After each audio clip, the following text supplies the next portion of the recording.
remember getting so sick to my stomach that I was like, "Oh my God, I never want to feel like this again. I never." And I remember there was Russ, and then his friend Russ, and then the bookie's name was Sam. And I remember when I got the call from Sam, I was like, "Oh my God, is Sam gonna kill me? Is he gonna come beat me up?" Like it, And I paid Sam back, and did what I was supposed to do. And I remember saying, "And once I get out of this hole, I'm never gonna go back to that place again." So here's what happened. So you fast forward years later.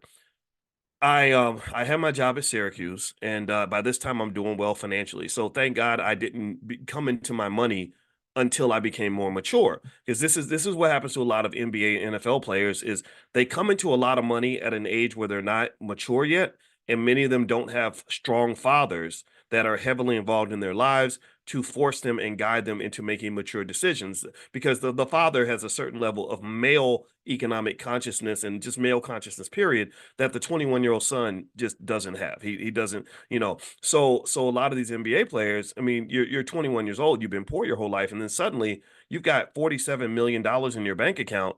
Well, that's going to make you feel like a god. That's going to make you feel like you can never run out of money. You are the king of every place that you occupy.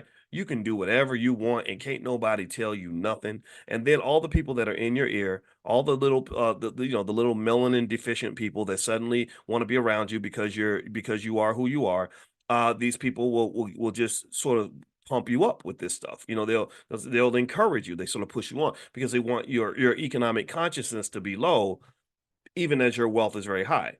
A person whose wealth is very high, whose economic consciousness is very low because perhaps they're distracted by the booty and the bling and the fame and hanging out with rappers and all that. That person is easily a person that's distracted is easily robbed.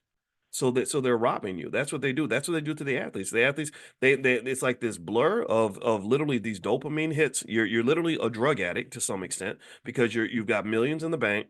You're surrounded by women and fame and distractions, and on top of that, you're also trying to win championships or something, and you're not paying attention to what's really going on around you. And the next thing you know, a bunch of your money's gone.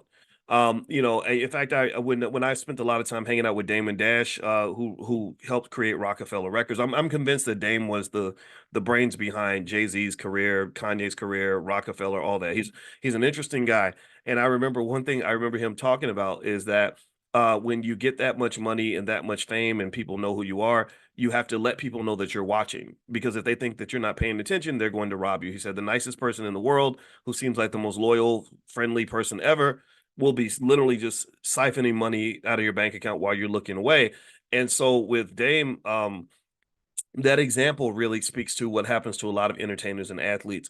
And then if you compound that with a lot of the betting that's happening in sports, and it's growing, it's only growing, right? That you had one athlete that was just banned for life from Major League Baseball, but they didn't even start that investigation until March, and this happened 2 years ago. So if this is what happened 2 years ago, before betting really took off in sports, what do y'all think is going to happen 2 years from now? What do you think they're going to find out that's happening right now? Right now, right now. You got a bunch of high testosterone, 20-something-year-old men with millions of dollars in the bank. That betting culture, that gambling culture is huge in that space. I mean, it's huge. So it's a disaster waiting to happen. A lot of people's lives are going to be ruined. And what happens too is that sometimes when people fall so deep in that economic hole, they like that kid with Robin Hood. He fell so deep in the economic hole, he just killed him.